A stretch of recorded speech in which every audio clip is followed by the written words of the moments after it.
Okay. What's good, y'all? Shout out to Notification Gang for hitting the like button.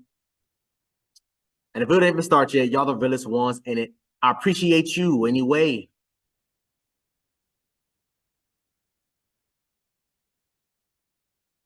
I've been seeing y'all posts, man. I've been seeing y'all tags. I've been seeing y'all messages. Y'all sent me all 1 through 50 of this woman's video. Y'all listen, you know, and this I might obviously I'm doing this one. I might do 2, maybe even 3, if, depending on how good of a traction it gets online. But 50 parts, y'all, I'm not that invested. I'm so sorry, y'all. I'm so sorry. Again, depending on how good this does, maybe I'll do a couple more just to see what's up. But let's start with part 1 and we'll see how it goes on my channel. So part 1, who the F did I marry? Let's get into it. How long are these videos? Let me see, because I think some of them are long. 10 minutes. Jesus Christ. All right, so we're going to try to get through as much as this as possible. I probably won't do the full 10 minutes, but let's go, y'all. Please excuse the hair, but here is part 1 of who the fuck did I marry? So I met my ex-husband around March 4th of 2020. We met on Facebook dating site, and we also matched on Hinge. I did not realize that he was on both under 2 different names. So one was his actual name, and the other one was a variation, like a nickname that he called himself. Different pictures. So it was a running joke between us. Oh, you ain't even recognize that you had matched with me on Hinge. No, I didn't. And also that should have been a red flag. By the way, you will notice in this story, I called it the United Nations of red flags. It is so many red flags that, I mean, you would have thought I was colorblind because I ignored all of them. So anyway, back to this. That's typical, honestly, within women. Women constantly overlook red flags for the guy that they deemed to be not just attracted to, but also sexually attracted to, right? I've covered this topic all the time on my channel. If I remember, I put the eye at the top, but I've covered this topic on my channel often where I've talked about the differences, fellas, between attraction and sexual attraction with women. When a woman is attracted to you, that gets you in the door. That's just a basic ass, get you the door, get you the name, get you the date, get you the whatever. But the sexual attractions get you all of that and then some. That's the whole difference of it, because women will always overlook red flags. Him being a convicted felon, him being still arrested or locked up, him having 5 kids from 5 different women, him being broke, him being uneducated, all these things, women will always overlook these red flags. Just like she said, there were so many red flags, because I'm like, damn, bro, I mean, I would imagine 1 or 2 red flags will make you say, nah, I'm good. You know, I just is my opinion on the matter, but let's keep going. Sorry. We met around March 4th. We exchanged phone numbers. He called me and we talked on the phone for the first time. In the first phone call, he told me that he had just moved to Georgia from California, from San Diego. His job had transferred him because he was being transferred in as the new regional manager for a major condiment company that is based here in Georgia. I'm not going to say the name. And so we also talked about his childhood. He told me he grew up in Philly. He's from Philly. Both of his parents were deceased. This is the first phone call. Both of his parents were deceased. His father was a Philadelphia police officer. His mom was a teacher.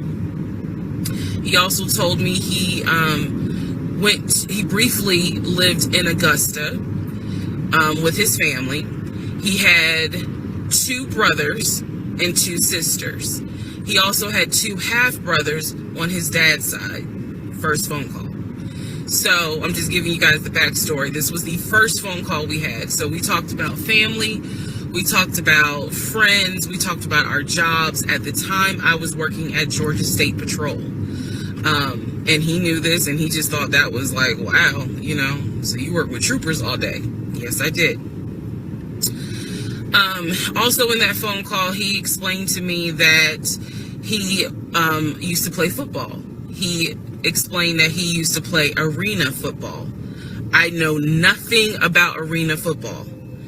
I know about NFL, I know about college, go Dogs, but I don't know anything about arena football. So he explained to me that he used to play arena football. He used to work at Apple in the off season of arena football. And I remember thinking on that phone call, oh, okay, you know, like, good for you. I don't know anything about arena football. And I believe I did tell him that I don't know anything about arena football. That'll come into play later on. So he told me, you know, I just moved here.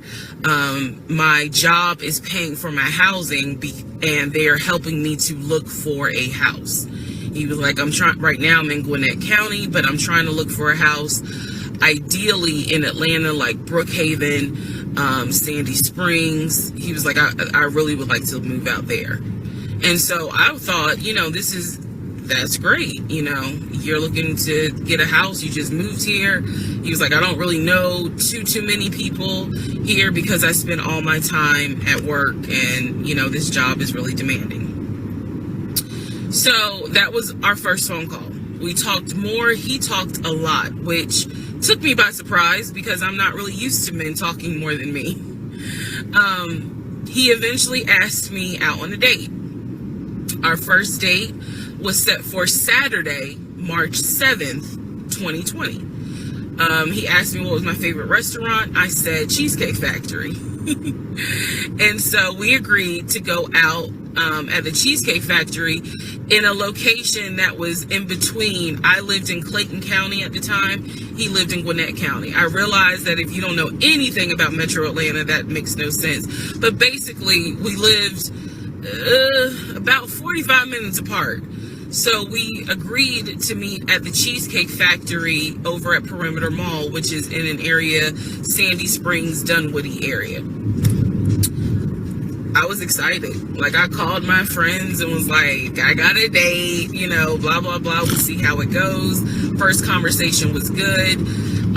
Hopefully he looks like his pictures because, you know, that's always an issue with online dating. Hopefully he looks like his pictures. So on my way to our date, I took 285 and literally right before I got to Boulder Crest, the exit for Boulder Crest, I heard a boom and I lost control of my car. Thank God that well, not thank God, but I knew what to do. So I did not crash, but my tire blew out. So I called him and I said, hey, I'm so sorry, but my tire just blew on 285. I'm slowly making my way off the exit. I believe I pulled into a Chevron gas station. And I said, you know, I got to get this fixed. I don't know what to do. Like, I'm a damsel in distress kind of thing. He kind of paused. He got quiet. And he was like, you know, tell me exactly where you are. Drop your pin. So I dropped the pin. And he came to the gas station. Came to the gas station. Got out the car. And I was so relieved that he actually looked like his pictures that I was like, oh my God, he's actually attractive. Because he's like 6'4", 6'5". Oh, also, man. What did I just say earlier? Attraction versus sexual attraction. That's why she overlooked all them goddamn red flags. But fellas, y'all want to sit here and believe that stupid ass lie that women tell you, talk about, oh, I got to be connected with the man. He has to have great communication skills. No, she saw a 6 foot, what'd she say, 6'5", 6'4", 6 foot and up dude, tall as hell, probably in shape, look good, all those other things. Let's keep going, man. I apologize. So let me go back to the first conversation. Let me add something. He did tell me in the first phone call that he was divorced, and that his ex-wife, she had 2 children, a boy and a girl who were teenagers, young adults. I think the girl was about 20, and he said that he had a very close relationship with his stepkids, but that he and his ex-wife had divorced because she cheated on him out in California. And so coming to Georgia was a new beginning for him. She was still out in California. The kids were still out in California. And so, you know, he was like, I can't stand her, but I still want to be in the kids' lives. I have to put that in there because that will come back later. So this is just setting the stage. Again, that first conversation was, we talked about family, job, friends, how he ended up in Georgia, me being in Georgia, the things that, you know, I would think people talk about in the first conversation. All right, now back to the tire blew out. So he shows up to the gas station. He changes my tire, which I just thought was the sexiest thing in the world. And then he proceeds to say, hey, I found a tire place around the corner. You need to get another tire. Like, you can't drive on this donut. So he followed me to the tire place, and then helped me get a tire, paid for it. So I was definitely like, wow. And so the vibe was good. So anyway, I get the tire fixed. We follow each other to the Cheesecake Factory over in Perimeter. We hold hands walking into the Cheesecake Factory. So in my mind, I'm like, this is just this. Oh my God, I had butterflies. That's the look of a woman who had butterflies. So I had butterflies. And we go in. There's a long wait, and so we sit outside and we just talk, and the conversation's great. And this is where he tells me what it is he's looking for. He tells me, you know, I believe at the time he was 42. He was like, I want to get married and it be for real. He's like, my parents were married 40 plus years before my mom passed away. And I want that. I want marriage, family, a house. Like, that is what I want. He's like, I'm as a man, I'm ready to get married, but I want it to be for real, because the first time, you know, it really hurt me when she cheated on me. So he's telling me everything that I wanted to hear. And so he was like, what is it that you want? And I said pretty much the same thing. I was like, I'm ready to get married, definitely want to have a family, and I want to marry my best friend. So we both put on the table that we wanted marriage. And this is the end of part one. So, all right, that was a long ass video. Usually I stop and go, y'all, but I ain't trying to go through all them whole 10 minutes of nah, but we ain't doing none of that there, man. We ain't doing none of that. So much to say, so much. It's I'm telling y'all right now, I might do another one or two, maybe, depending on how good this one does. But let's recap this whole 10 minutes. Ma'am, you said you ignored a lot of red flags. So many red flags, you would have thought I was colorblind. Okay, cool. That's what she said verbatim, right? My whole thing about it is this. When you see these red flags, usually for me, right, when I'm dating whatever chick I'm talking to, for me, there's a certain number of red flags that I see before it's like, all right, cool, it might be time to exit stage left. I would honestly say 3. I give people 3. 3 red flags, I'm looking for the exit. After the 4th one, oh no, I'm definitely out the damn door. How many red flags did you see?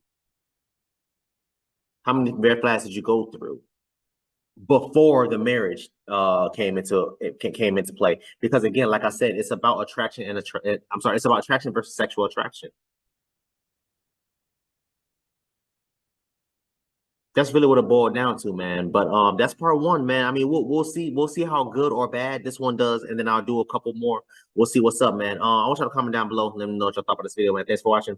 And until next time, please, man, be safe, Erica.